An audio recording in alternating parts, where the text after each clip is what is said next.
You ask Tiger to solve. This deals with linear equations with one unknown.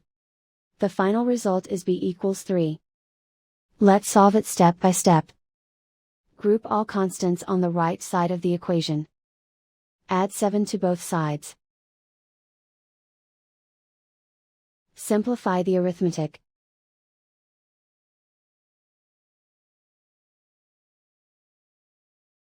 Isolate the b.